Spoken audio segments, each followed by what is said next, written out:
창세기 78번째 시간으로 어둠 속에서 빛을 보는 사람들이라는 제목으로 하나님 말씀 나누겠습니다. 요셉 이야기는 꿈 이야기입니다. 꿈이 핵심 주제입니다. 꿈의 사람이 어떻게 살아가는지, 그리고 하나님은 그 꿈을 통해 어떻게 성도의 삶을 이끌어가고 복을 주시는지를 보여줍니다. 그래서 결론은 성도는 꿈을 꾸고 꿈을 붙들어야 한다라는 것입니다.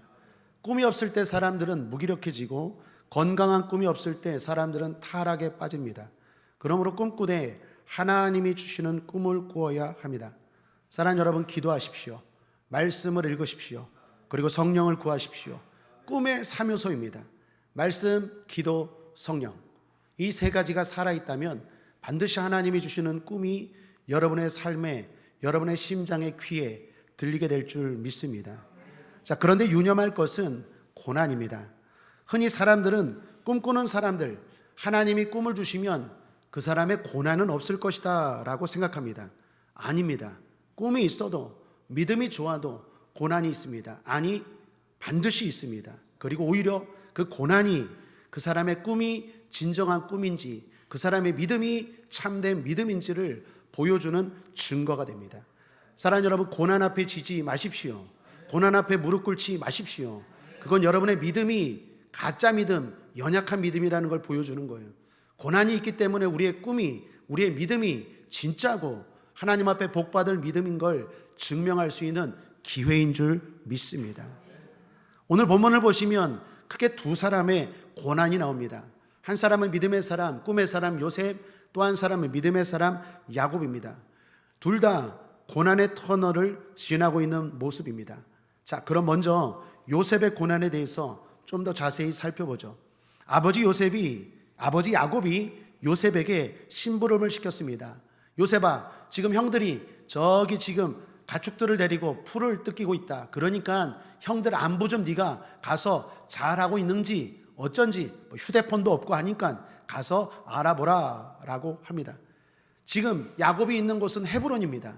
그리고 요셉의 형들이 가축들을 먹이기 위해서 풀을 뜯고 있는 곳은 세겜입니다. 당시 이스라엘의 기후 가운데 건기가 찾아오면, 비가 오지 않으면 가축들에게 풀을 먹일 곳이 없어요. 그러면 가축들을 데리고 풀이 있는 곳으로 막 떠나갑니다. 지금 형들이 그렇게 떠나간 거예요. 요셉이 안부를 물으러 세겜에 갔습니다. 그런데 도착해 봤더니 형들이 없습니다. 마침 거기 지나가는 사람에게 물었더니 여기 있던 네 형들이 도단으로 갔다라고 말합니다. 헤브론에서 세겜까지는 약 80km 정도 됩니다. 세겜에서 또 도단까지는 약 20km 됩니다. 그러면 도합 요셉은 100km 정도를 형들을 찾아서 아버지의 심부름으로 지금 찾아 떠나간 것입니다. 아마 요셉은 힘들었을 것입니다. 그리고 동시에 형들이 걱정되었을 것입니다. 그런데 도단에 도착했을 때 형들의 태도는 요셉에게 충격 그 자체였습니다. 이유는 여러분이 읽어봤듯이 형들이 요셉을 죽이려고 하는 거예요. 그동안 요셉에게 쌓였던 거 많았어요. 아버지가 편애하는 것, 그것도 상처가 되었어요. 그래서 요셉이 늘 입고 다니던 채색옷부터 벗겨버립니다. 뿐만 아니라 요셉이 꿈자랑하는 것, 그것도 못마땅했어요. 여러 가지로 쌓인 게 한두 개가 아닌데 상처가 많았는데 마침 요셉이 오니까 형들이 말합니다. 꿈꾸는 자가 오는도다. 직역을 하면 꿈의 주인이다 라는 말입니다. 마치 지가 꿈의 주인인 것처럼 말하는 놈이 오는도다. 저놈을 우리가 죽여버리자 라고 말합니다. 사랑하는 여러분, 지금 요셉은 큰 고난을 당하고 있습니다. 꿈의 사람인데 하나님이 놀라운 꿈을 주셨는데도 고난을 당하고 있더라라는 것입니다. 아니, 어쩌면 그 꿈 때문에 당하는 고난일 수 있습니다. 이처럼 성도에게, 더 나아가 꿈이 있는 성도에게, 더 나아가 믿음 좋은 성도에게 고난이 있습니다. 우리의 모델 되신 예수님도 고난을 당하셨습니다. 그러나 환난을 당하라 담대하라 내가 세상을 이겼노라. 우리는 고난이 없는 사람들이 아니라 고난을 이겨야 되는 사람들인 줄 믿습니다. 여러분, 꿈이 있습니까? 꿈을 붙드셔야 됩니다. 하나님이 그 꿈을 이루실 줄 믿습니다. 그렇다면 고난도 이길 각오를 하시기를 바랍니다. 더욱이 이 고난은요, 만만치가 않습니다. 그렇게 쉬운 고난이 아닙니다. 구덩이에 던져진 요셉은 가만히 있었을까요? 아닙니다. 살려달라고 외치고 울부짖었을 것입니다. 나중에 뒤에 보면 애굽의 총리가 되었을 때, 요셉이 애굽의 총리가 되었을 때 형들이 이렇게 말합니다. 창세기 42장 21절에 그들이 서로 말하되 우리가 아무의 일로 인하여 범죄할도다. 그가 우리에게 애걸할 때에 그 마음의 괴로움을 보고도 듣지 아니하였으므로 이 괴로움이 우리에게 임하도다.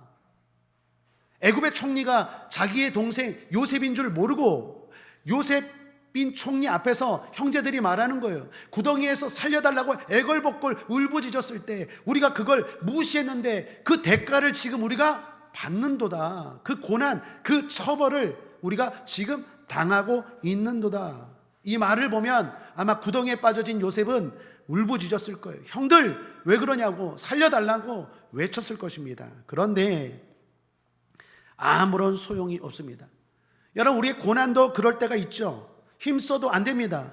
애써도 안 됩니다. 소리쳐도 해결되지 않는 고난이 있어요. 그럴 때가 있다라는 거예요. 또한 맏형인 루벤이 요셉을 구해보고자 합니다. 그래서 루벤이 말합니다. 야, 동생들아, 그래도 우리 막내 동생인데 죽이지는 말자. 손에 피는 묻히지 말자. 그리고 그냥 구덩이에 던져놓자. 루벤은 계획이 나중에 요셉을 꺼내주려고 했습니다. 루벤이 왜 그랬을까요? 요셉에 대한 연민도 있었을 것이지만 아무래도 장남 아닙니까? 장남은 아버지를 생각하잖아요. 요셉이 죽으면 아버지가 걱정됐고, 그래서 장남은 좀 더 속이 깊었던 것 같아요. 그런데 루벤이 갔다 오자 어떤 일이 벌어졌습니까? 요셉이 없어요. 이미 팔려가 버린 거예요. 여러분, 이건 뭘 말합니까? 우리에게 당하는 고난이 사람들이 도와주려고 해도 안 되는 고난이 있더라는 거예요. 여러분 주변에 믿을 만한 사람이 있습니까? 힘 있는 사람이 있습니까? 그런데 때로는 그 사람들도 여러분의 고난을 해결해 주지 못하는 고난이 닥칠 때가 있다라는 거예요. 아무리 힘쓰고 아무리 도와주려고 해도 한계가 있는 고난입니다. 그런 상황에서 유다가 형제들에게 말합니다. 야, 우리 요셉을 죽이지는 말고 팔자라고 말합니다. 유다가 왜 그랬을까요? 요셉을 사랑해서? 모르겠어요. 진짜 요셉을 사랑해서 구하려고 했는지는 모르겠지만 분명한 건 형제들입니다. 형제들이 돈에 관심이 많았어요. 팔자라고 하니까 오케이, 형제들이 다 같이 돈 버는 일이니까 좋다라고 팔자, 거기에 동의합니다. 여러분, 그걸 요셉은 지켜봤을 거예요. 어땠을까요? 얼마나 마음이 절망적일까요? 그 한심한 상황을 바라보면서 요셉의 마음은 무너졌을 거예요. 아니, 그래도 내가 동생으로서, 형들로서 관계를 맺은 게 10년이 넘었는데 내가 돈밖에, 이것밖에 안 되나? 그것도 금액이 나오죠. 은 20에 나를 팔아? 요셉의 마음은 무너졌을 것입니다. 사랑하는 여러분, 우리도 이러한 고난에 처할 때가 있다라는 것입니다. 중요한 건 이때입니다. 이때 요셉은 깊은 고난의 어둠 속에서 빛 대신 주님을 바라보더라라는 것입니다. 그리고 힘들지만, 어렵지만, 아프지만, 힘써도 외쳐도 안 되지만 성실하게 살아갑니다. 마음을 지키고 살아갑니다. 사랑하는 여러분, 아무리 힘들고 어려울지라도 여러분 마음 지키시기를 바랍니다.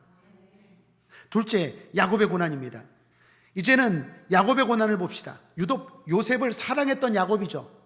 많은 자녀들 가운데 요셉을 편애했던 야곱입니다. 그런데 다른 아들들도 아니라 요셉이 죽었다는 소식을 듣고 야곱은 좌절, 절망이 몰려옵니다. 심지어 자기도 죽고 싶었어요.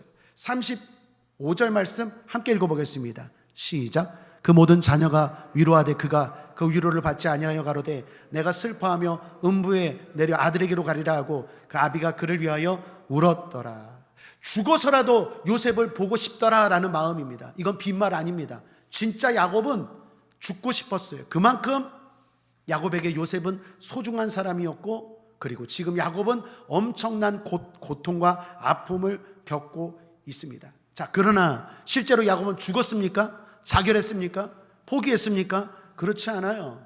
야곱은 정말로 죽고 싶었지만 야곱도 그 고난을 이겨냅니다. 어둠 가운데서 빛 대신 하나님을 바라보고 슬프지만 아프지만 한 걸음 한 걸음 소망을 가지고 이겨 나가더라라는 것입니다.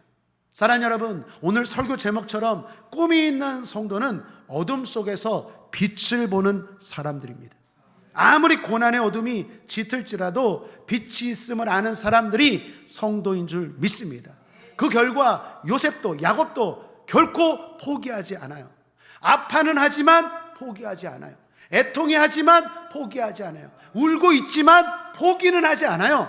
그리고 결국 믿음을 가지고 나아가더라라는 것입니다. 이게 꿈의 사람의 모습이고 이것이 꿈의 능력입니다.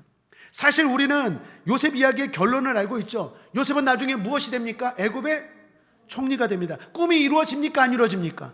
꿈이 이루어집니다. 기가 막히게 이루어집니다. 더 나아가 야곱과 그 형제들까지, 자기를 버린 형제들과 그 후손들까지 다 요셉이 구원합니다.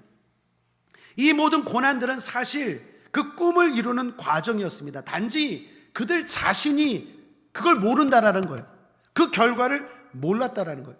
자, 여기서 우리가 배워야 될 중요한 교훈이 있습니다. 우리도 고난 가운데 있을 때가 있을 것입니다. 아니, 여러분 분명히 고난이 닥쳐올 것입니다.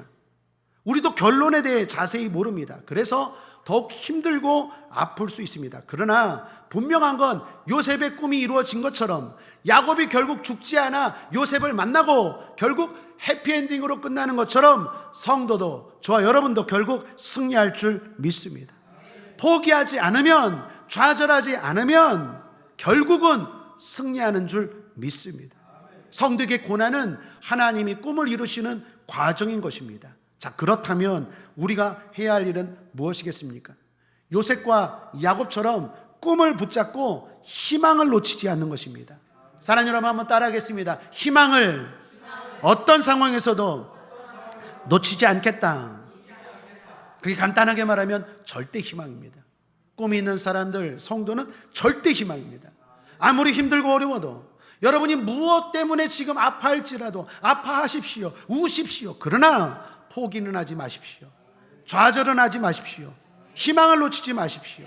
그러기 위해서 세 가지를 권면드립니다.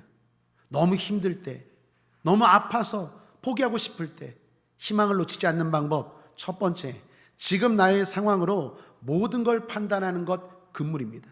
대신에 하나님을 묵상하십시오. 우리말에 영화는 끝나봐야 한다는 말이 있습니다.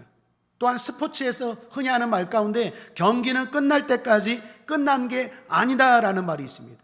꿈이 있는 성도도 그렇습니다. 지금 상황은 결코 끝이 아닙니다. 그러므로 지금 상황으로 다 판단해버리면 안 돼요.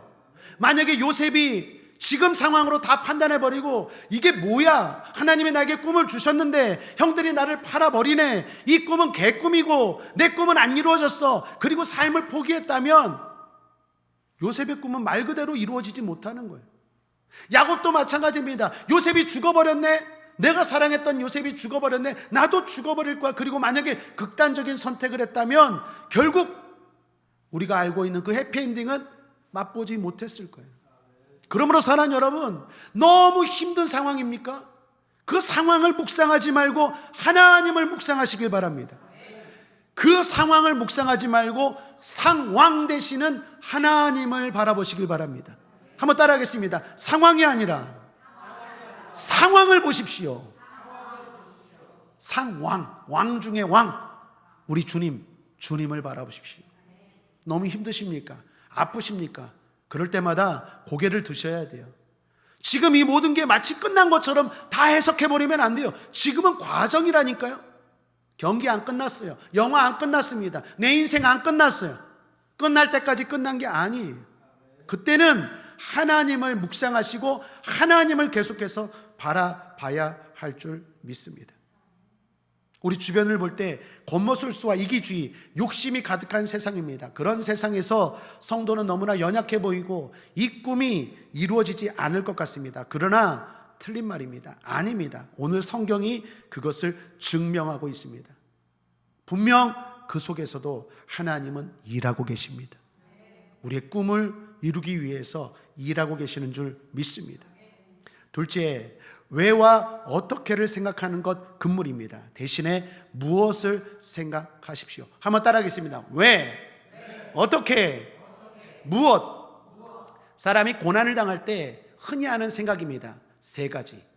첫 번째는 왜를 생각합니다. 왜 나에게 이런 고난이 다가왔나? 이렇게 접근을 하면요, 결론이 뭔지 아십니까? 원망이 튀어나와요. 불평이 튀어나와요. 왜? 나는 그럴 만한, 이런 고통을 당할 만한 잘못이 없어. 있을지라도 사람은요, 자기 자신에 대한 해석은 항상 후합니다. 나는 이런 잘못을 하지 않았는데 왜 나에게 하나님이 이런 고난을 허락하셨어? 그렇게 접근을 하면 항상 결론은 불평, 원망, 그리고 포기로 나타납니다. 그래서 고난당할 때 왜? 라고 생각하면 안 돼요. 왜? 라고 묻지 마시길 바랍니다. 원망과 불평이 튀어나오면 당연히 힘을 잃어버립니다. 그 고난을 이길 수 있는 힘이 생기지 않아요.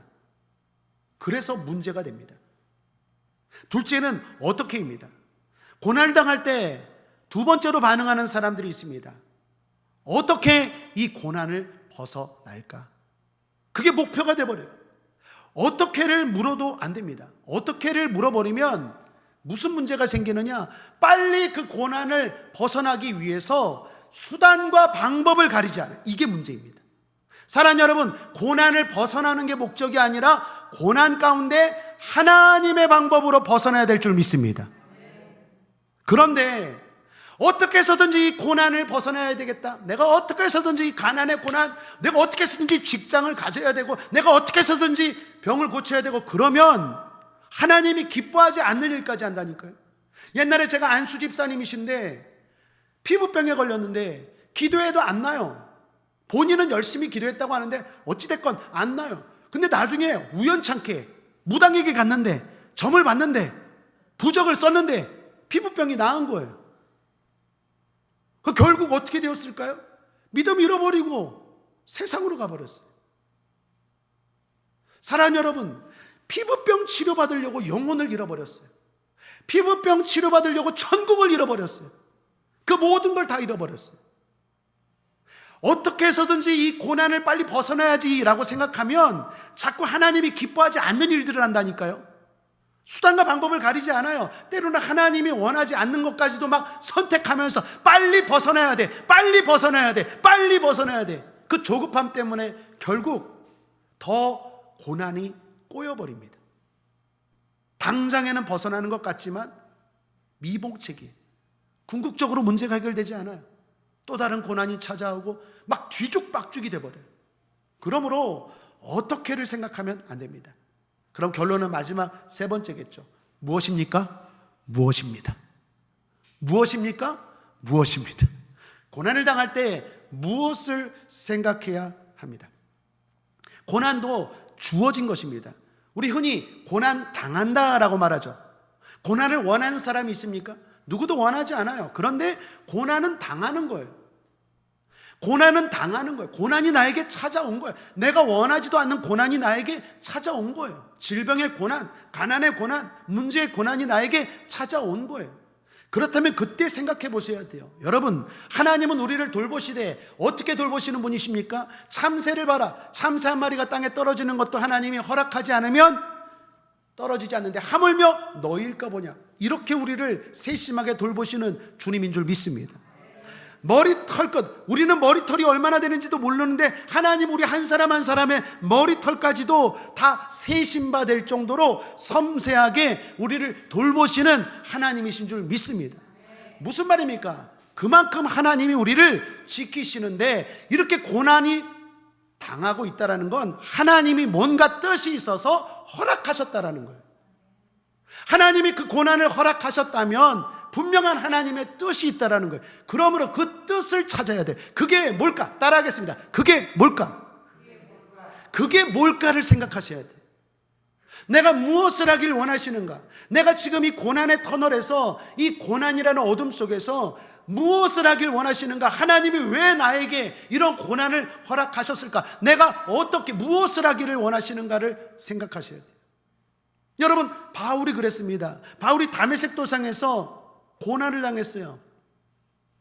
다 모든 함께 갔던 사람들이 눈을 멀어버리고 오직 바울도 눈이 멀어버리고 바울만 소리만 들리고 주님이 만났어요. 그때 바울이 한 말이 무엇입니까? 함께 읽어보죠. 사도행전 22장 10절입니다. 시작. 내가 가로되 주여 무엇을 하리까? 잠깐만요. 한번 따라하겠습니다. 내가 가로되 주여 무엇을 하리까? 주께서 가라사대. 한번 따라하겠습니다. 주께서 가라사대. 이렇게 돼야 돼요. 이렇게. 왜 나에게 이런 고난이? 이렇게 접근하면 안 돼요. 어떻게 해서든지 내가 수단과 방법을 가리지 않고 이 고난에서 벗어나야 되겠다, 이렇게 접근하면 안 돼요. 주여 내가 무엇을 하리까? 그러면 하나님이 말씀을 하세요. 내가 왜 너에게 이런 고난을 허락했는지, 네가 무엇을 하기를 원하는지 내가 가르쳐 주겠다. 그것을 듣고 나아가야 진짜 그 고난이 해결되고 진짜 그 고난이 내 꿈을 이루어가는 밑거름이 될 줄 믿습니다. 주여 내가 무엇을 하리까?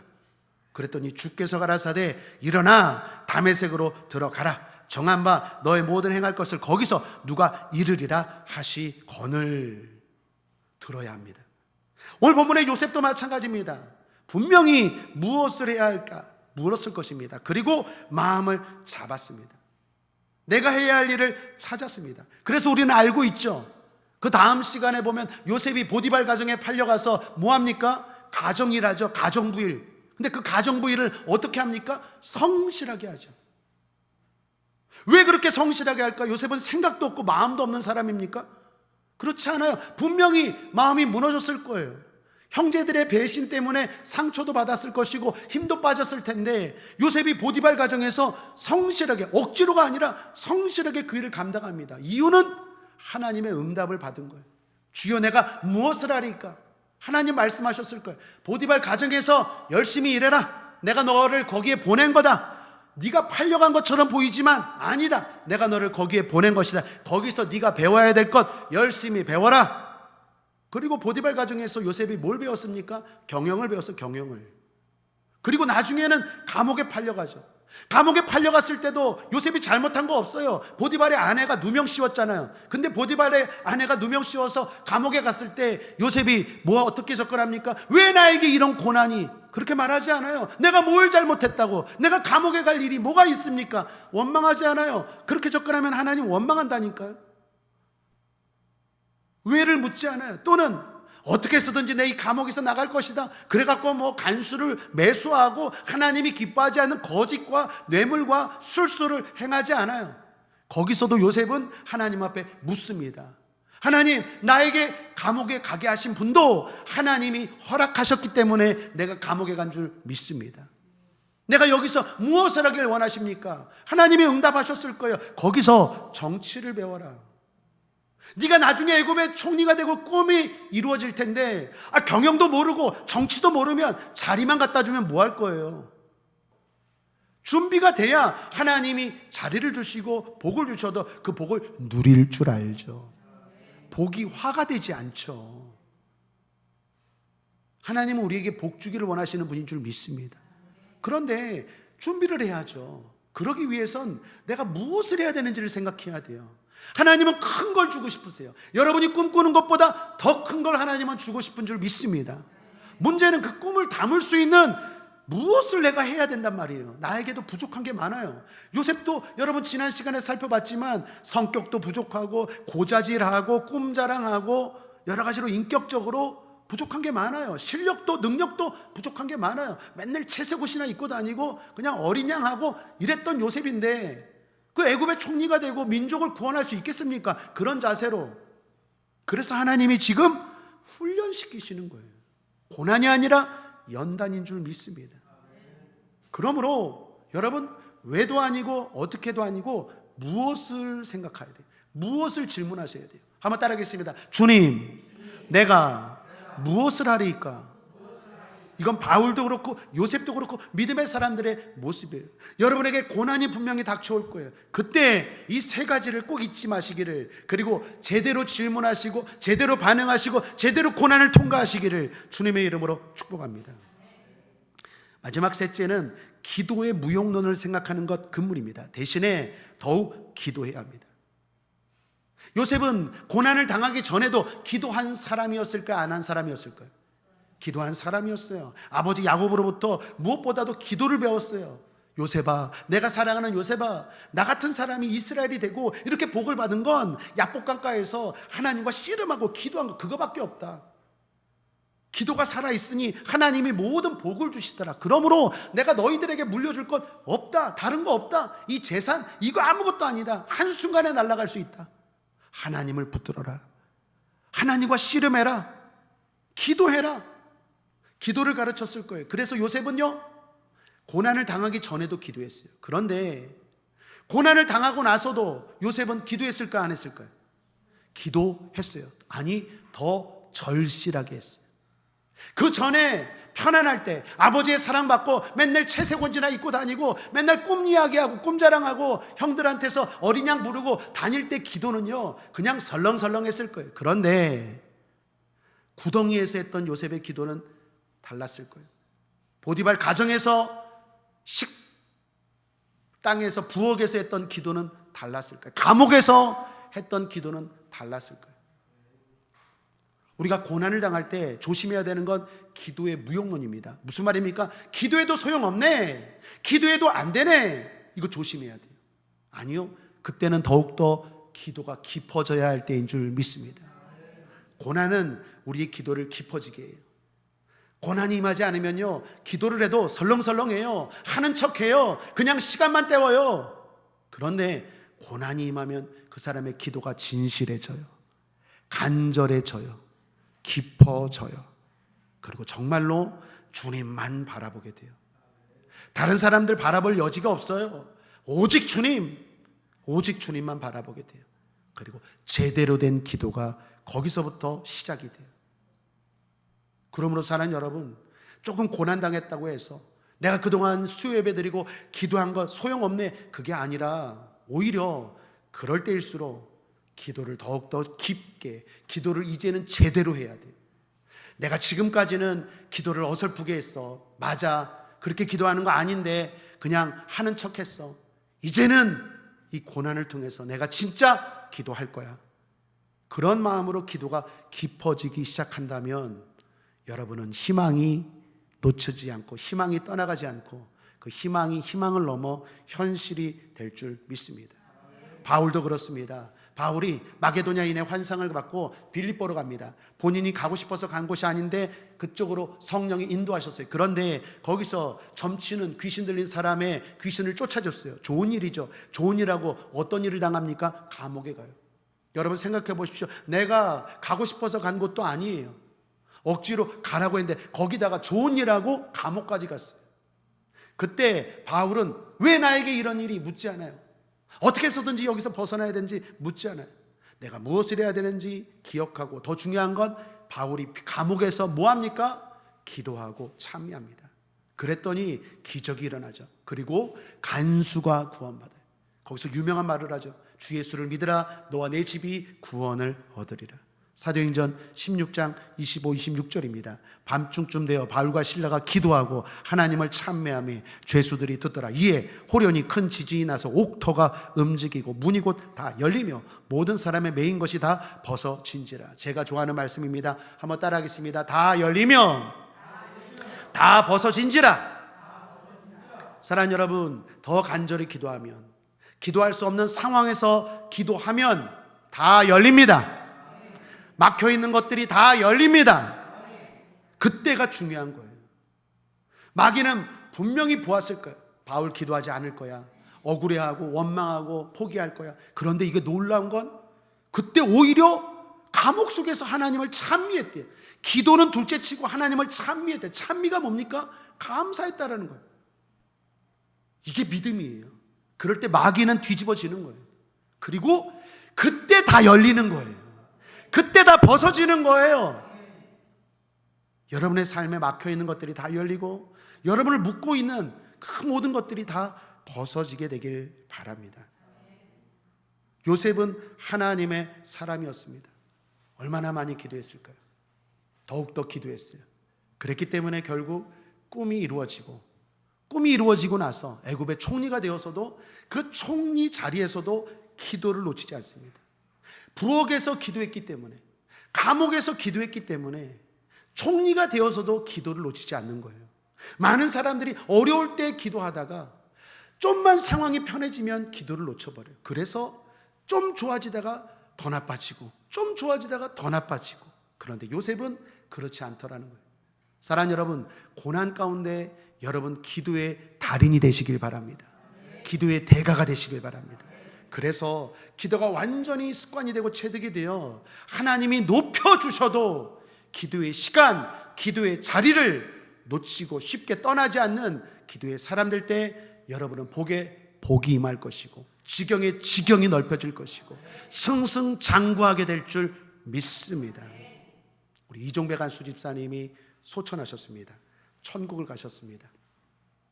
요양원에 들어가시고 거의 1년 만에 돌아가셨습니다.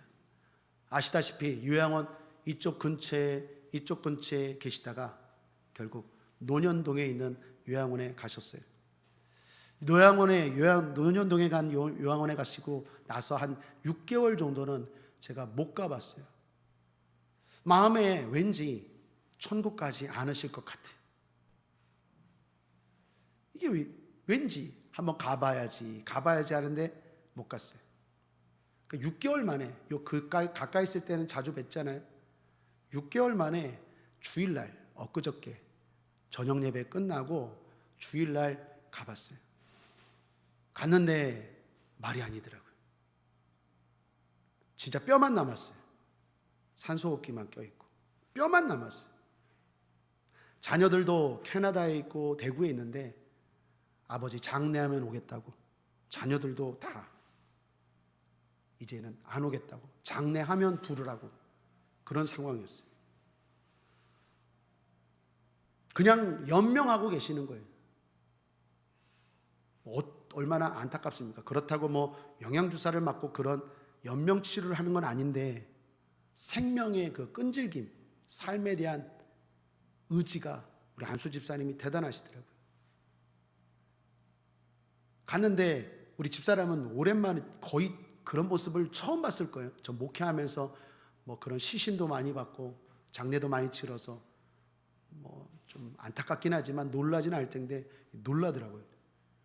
그럴 정도로 좀 보기에 흉할 정도로 완전히 뼈만 남으셨어요. 힘도 없고. 기도를 했습니다. 안수 기도를 했어요. 눈을 뜨셨어요. 보이지는 않는 것 같아요. 눈을 뜨셨어요. 기도가 시작되고 안수를 하니까 머리를 흔드셔요. 권사님도 깜짝 놀라더라고요. 몸도 못 가누세요. 거의 산송장이에요. 근데 눈을 뜨시고 머리를 흔드시더라고요. 안수 집사님께 제가 이렇게 기도해 드렸어요. 집사님, 천국을 보십시오. 눈을 들어 천국을 보십시오. 성도들의 우리의 영원한 꿈은 천국 아니겠습니까? 이 땅에서 총리가 되고 높은 자리에 올라가는 것도 좋지만 진정한 모든 성도들의 영원한 꿈은 천국 아니겠습니까? 안수 집사님, 천국을 보십시오. 그리고 대적 기도도 하고 마귀를 쫓아내는 기도도 하고 하나님께 평안을 달라고도 기도하고 솔직히 다시 살아나게 해달라고는 기도를 못 하겠더라고요.